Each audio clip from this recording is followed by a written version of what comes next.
Namaku Sari. Aku cewek biasa. Anak kampung dari Padang Pariaman yang nekat merantau ke Jakarta demi bantuin ibu dan adik-adik di kampung. Aku kerja sebagai kasir di sebuah restoran Padang di daerah Tebet. Kerjaan gak gampang, tapi aku syukuri. Yang penting halal dan bisa kirim uang tiap bulan ke kampung buat bayar sekolah adik dan beli beras buat ibu. Awal aku kenal Bang Fikri itu ya di tempat kerja.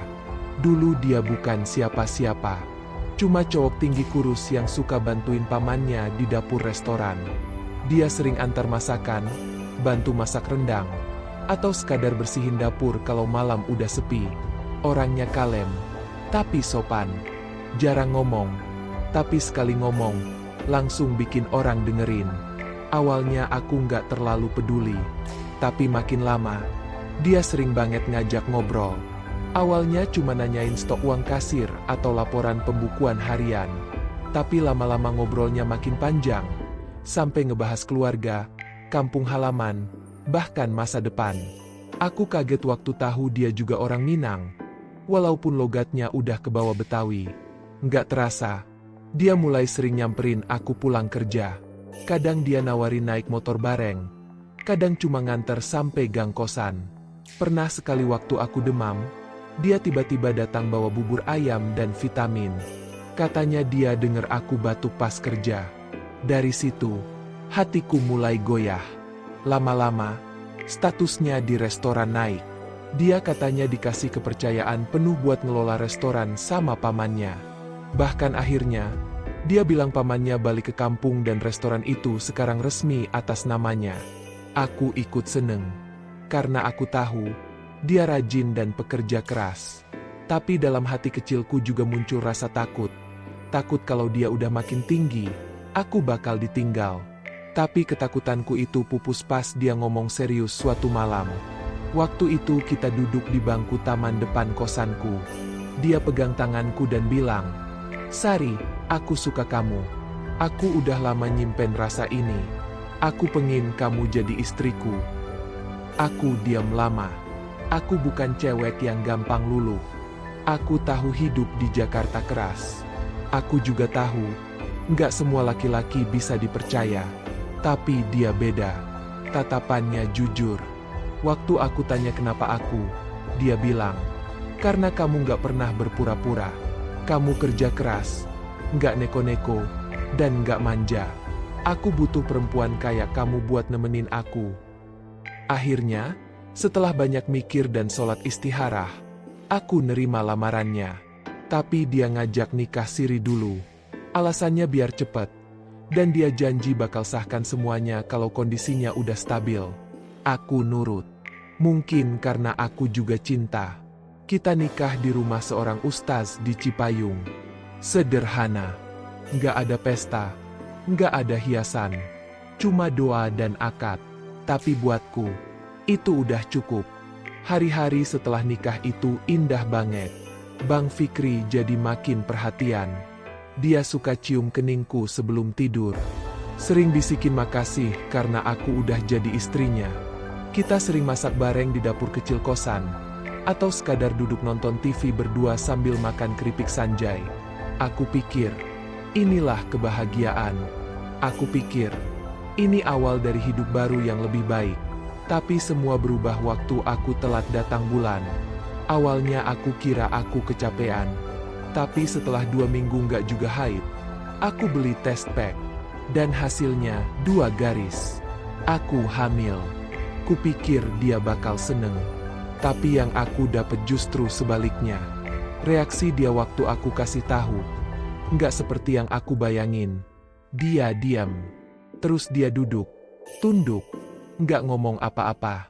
Mukanya pucat. Kayak orang habis lihat hantu. Dan sejak hari itu, semua berubah. Pelukannya jadi dingin. Tatapannya makin jarang. Dan aku, mulai ngerasa ada sesuatu yang dia sembunyiin dariku. Tapi aku belum tahu, kalau rahasia itu bakal ngancurin segalanya. Setelah aku kasih tahu kalau aku hamil, suasana rumah jadi beda. Dulu Bang Fikri selalu senyum tiap pulang kerja. Sekarang malah sering ngelamun. Kadang dia pulang makin malam. Bilangnya restoran lagi rame atau harus urus pesanan catering. Tapi entah kenapa, aku ngerasa dia mulai ngejauh. Bahkan pas aku masakin makanan kesukaannya, sambal lado mudo yang dulu selalu dia puji-puji, dia cuma makan 2 suap, terus bilang kenyang. Aku coba sabar. Aku pikir mungkin dia lagi stres. Mungkin juga dia belum siap jadi ayah. Tapi hari-hari berlalu, dan sikap dia makin dingin. Bahkan waktu aku ngajak dia ke bidan buat periksa kandungan, dia bilang gak bisa karena harus meeting sama supplier. Aku mulai ngerasa sendiri. Bener-bener sendiri. Bahkan pas malam-malam aku mual dan muntah terus, dia cuma bilang, "Minum teh anget aja, Ri. Aku capek banget hari ini." Habis itu dia tidur, ngorok. Sementara aku meringis sendirian di kamar mandi. Sampai akhirnya suatu sore, pas dia lagi mandi dan aku bersihin bajunya di lemari, aku nemuin sesuatu. Sebuah amplop besar warna coklat. Awalnya aku kira itu tagihan atau laporan restoran. Tapi pas aku buka, dunia rasanya berhenti. Isinya fotokopi surat pengantar nikah dari kampung. Lengkap. Ada nama dan alamat. Tapi yang bikin dadaku sesek banget, nama perempuan di situ bukan aku. Tertulis jelas, Fitriani binti Hashim. Tempat tinggalnya di Bukit Tinggi. Dan bagian yang bikin tanganku gemeteran, status di surat itu, istri sah. Aku langsung duduk lemas. Rasanya kayak ditusuk dari belakang. Jadi, selama ini aku cuma istri kedua? Aku cuma perempuan yang dia nikahi diam-diam di Jakarta sementara dia punya istri sah di kampung? Aku pengen marah. Tapi aku terlalu kaget buat nangis.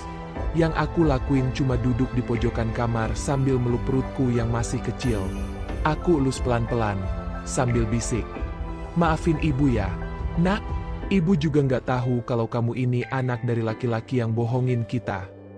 Waktu dia keluar dari kamar mandi, aku udah nggak bisa tahan. Aku tunjukin surat itu sambil nahan air mata. "Ini apa, Bang?" Dia langsung diam. Matanya lihat amplop itu. Terus dia tarik napas panjang. Duduk di ujung ranjang. "Aku bisa jelasin." Aku potong. "Nggak usah dijelasin. Aku cuma mau tahu satu hal. Aku ini istri kamu yang keberapa?" Dia nggak langsung jawab. Tapi ekspresi mukanya udah cukup jadi jawaban. "Aku salah, Ri. Aku memang punya istri di kampung. Tapi kami udah nggak cocok. Dia nggak mau ikut ke Jakarta. Nggak mau pisah juga. Makanya aku bingung. Aku ketemu kamu. Aku ngerasa kamu beda. Aku nyaman.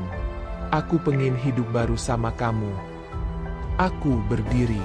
"Terus kenapa nggak bilang dari awal?" "Aku takut kamu ninggalin aku." Air mata aku tumpah. "Jadi kamu pilih nipu aku? Sampai aku hamil gini, baru aku tahu kenyataan semuanya." Dia pegang tanganku, tapi aku tarik. Aku udah nggak kuat lihat matanya. Hati aku remuk. Selama ini aku pikir dia laki-laki baik, tulus. Ternyata dia cuma penipu. Bungkusannya aja sopan. Malam itu aku keluar dari rumah. Aku cuma bawa tas kecil dan beberapa baju ganti. Aku jalan ke rumah Rina, teman kerjaku yang pernah bilang, "Kalau kamu ada apa-apa, Sari, kosanku selalu terbuka." Dan malam itu, pintu kos Rina yang aku ketuk, bukan hati suamiku. Kos Rina kecil, cuma ada 1 kamar dan 1 dapur sempit di belakang. Tapi malam itu rasanya lebih hangat daripada rumahku sendiri. Rina kaget waktu lihat aku datang bawa tas dengan mata bengkak. Tapi dia nggak nanya banyak. Dia langsung peluk aku dan bisik, "Kamu nggak sendiri, Sar. Di sini aman." Aku tidur di lantai malam itu, pakai bantal tipis dan selimut pinjaman. Tapi entah kenapa, aku tidur lebih nyenyak daripada beberapa malam sebelumnya. Nggak ada lagi yang pura-pura tidur di sampingku sambil bawa rahasia besar. Nggak ada lagi suara motor yang aku tunggu-tunggu pulangnya sampai tengah malam. Hanya aku, keheningan, dan calon bayiku. Besoknya, aku ambil cuti kerja. Aku belum siap ketemu Bang Fikri. Bahkan dengar namanya aja rasanya perih. Rina yang bantuin aku ambil surat keterangan dokter buat alasan cuti. Dia juga yang bantu beliin vitamin kehamilan, karena aku belum sempat kontrol lagi. Di saat aku lagi rapuh-rapuhnya, Rina jadi satu-satunya orang yang bikin aku kuat. Selama seminggu aku di sana, Bang Fikri nggak berhenti ngehubungin. Dia telepon, kirim chat, bahkan voice note panjang yang nadanya makin putus asa. Kadang aku dengerin, kadang langsung aku hapus. Dia bilang dia nyesel. Dia bilang dia pengen tanggung jawab. Dia bahkan bilang dia siap ninggalin istri sahnya di kampung demi aku dan anak kami. Tapi aku cuma diam. Bukan karena aku nggak sayang, tapi luka ini dalam banget. Aku bukan cewek yang gampang buang perasaan. Tapi aku juga bukan perempuan bodoh yang bisa dibodohin 2 kali. Aku butuh waktu. Dan yang paling penting, aku butuh kejelasan, bukan janji manis. Suatu malam, ibu nelpon dari kampung. Suaranya ceria kayak biasa. "Ri, tadi ada orang Jakarta datang ke rumah. Ngaku suami kamu. Baik orangnya. Bawa banyak oleh-oleh. Dia cerita semua. Katanya kamu lagi marah sama dia." Aku kaget. Jadi dia beneran ke kampung? Ibu udah tahu semuanya? Tanyaku pelan. Iya, dia cerita. Katanya dia pernah salah. Tapi dia pengen benerin semuanya. Kamu masih sayang gak sama dia? Ri. Pertanyaan ibu itu nancep banget di hati. Aku diam lama sebelum jawab. Aku sayang, Bu. Tapi aku juga sakit. Dan aku gak mau cinta yang dibangun di atas kebohongan. Ibu ngerti. Tapi jangan lupa, kamu sekarang udah gak sendiri. Kamu bawa anak. Kamu harus tenang. Pikir jernih. Ibu cuma bisa doain yang terbaik. Setelah telepon itu, aku nangis sendirian di dapur. Aku sadar, keputusan ini bukan soal perasaan doang. Ini soal masa depan. Masa depan aku dan anakku. 2 hari kemudian, Bang Fikri datang ke tempat kos Rina. Dia nunggu di depan pagar. Nggak maksa masuk. Nggak marah. Dia cuma duduk di kursi plastik sambil nunggu aku keluar. Dia bawa kertas. Katanya surat cerai. Dia bilang dia udah mutusin buat resmi pisah sama istri sahnya di kampung. Aku tahu aku salah. Tapi aku nggak pengen ninggalin kamu, Sar. Dan aku nggak pengen anak ini lahir tanpa kejelasan. Aku siap tebus semuanya. Aku diam. Aku masih belum bisa jawab. Tapi untuk pertama kalinya sejak semua ini pecah, aku lihat wajah dia penuh penyesalan yang jujur. Dan untuk pertama kalinya juga, aku ngerasa hatiku nggak sedingin dulu. Setelah hari itu, aku mulai pelan-pelan nerima kenyataan. Bukan berarti aku langsung maafin Bang Fikri, tapi setidaknya, aku udah bisa ngobrol sama dia tanpa nangis atau marah-marah. Tapi tiap kali aku lihat wajahnya, aku ingat lagi semua rasa kecewa yang pernah dia kasih. Sakitnya masih ada, cuma udah nggak setajam dulu. Mungkin karena waktu. Atau mungkin karena bayiku yang terus tumbuh dan makin bikin aku kuat. Bang Fikri nggak langsung maksa aku balik. Dia malah mulai rutin datang ke kosan Rina, bawain makanan, vitamin kehamilan, sampai perlengkapan bayi kecil-kecilan. Kadang dia cuma duduk di luar, ngobrol sebentar, terus pulang lagi. Tapi dari semua itu, yang paling bikin aku luluh, dia udah beneran nyelesain urusan di kampung. Dia tunjukin surat cerai resmi dari KUA, lengkap dengan cap dan tanda tangan. Sekarang aku udah bener-bener sendiri. Dan aku pengen hidupku bareng kamu aja. Ri, mulai dari awal, yang jujur, yang bersih. Katanya waktu itu sambil pegang tanganku. Tangannya dingin. Mungkin karena dia juga takut aku tolak lagi. Aku diam. Tapi aku nggak tarik tanganku. Aku biarin dia genggam sebentar. Mungkin karena aku juga pengen percaya lagi. Tapi aku bilang pelan. Kalau kamu beneran serius, tunjukin lewat tindakan. Jangan omongan doang. Aku nggak mau anak ini lahir dari kebohongan lagi. Sejak saat itu, dia makin rajin temenin aku kontrol ke bidan. Dia ikut tiap bulan. Bahkan mulai ajak ngobrol perutku yang makin besar. Kadang dia nyanyi-nyanyi pelan buat bayinya. Aku yang lihat juga suka geli sendiri. Tapi dalam hati, ada rasa hangat yang pelan-pelan kembali. Tapi semua nggak langsung indah. Ada juga bisik-bisik dari tetangga. Dari teman kerja yang udah tahu kabar kami. Ada yang bilang aku bodoh karena masih mau nerima laki-laki yang udah bohongin. Ada juga yang nyindir. Udah tahu istri kedua, masih mau lanjut. Aku dengar semuanya. Tapi aku juga yang paling tahu rasanya ditinggalin saat hamil. Aku tahu gimana rasanya ngelawan malam-malam sepi sendirian. Nahan mual, sakit pinggang, sambil nangis pelan biar nggak kedengeran. Jadi, meski orang lain ngejek, aku tetap jalan di keputusan yang menurutku paling baik buatku dan anakku. Waktu usia kandunganku masuk 7 bulan, aku akhirnya pindah dari kosan Rina dan balik ke rumah kontrakan kecil yang dulu aku tinggali bareng Bang Fikri. Tapi kali ini, kami mulai semua dari awal. Aku minta dia akad ulang secara resmi, bukan cuma nikah siri. Dan dia setuju. Dia bilang, aku pengen kamu punya status yang sah. Dan anak kita juga. Kita lakuin akad resmi di kantor KUA dengan saksi dari dua pihak. Nggak ada pesta. Nggak ada undangan. Tapi semua terasa jauh lebih tulus daripada pernikahan pertama kami. Karena kali ini, nggak ada yang ditutupi. Malam itu, Bang Fikri nyium tanganku dan bilang, terima kasih udah mau maafin laki-laki seburuk aku. Aku janji, aku nggak bakal sia-siain kamu lagi. Aku nangis pelan. Tapi bukan karena sedih. Tapi karena aku tahu, perjalanan ini nggak gampang. Tapi setidaknya, sekarang aku jalanin dengan kepala tegak. Dan dalam hati kecilku, aku bisik ke anakku, "Nak, ayahmu pernah salah. Tapi dia berjuang buat berubah. Semoga kamu nanti tumbuh jadi laki-laki yang jujur, lebih baik dari siapapun di dunia ini." Hari itu akhirnya datang juga. Hari di mana aku melahirkan anakku ke dunia. Subuh-subuh aku ngerasa perutku mules banget. Awalnya kukira cuma kontraksi palsu. Karena seminggu terakhir memang perutku sering kencang-kencang. Tapi pas rasa mulesnya datang tiap 5 menit dan makin kuat, aku tahu ini waktunya. Aku bangunin Bang Fikri yang langsung panik bukan main. Dia buru-buru ambil tas yang udah kami siapkan dari sebulan lalu. Isinya perlengkapan bayi, baju ganti, dokumen rumah sakit, dan satu buah jaket kecil yang dia beli diam-diam buat bayinya. Jaket warna biru muda.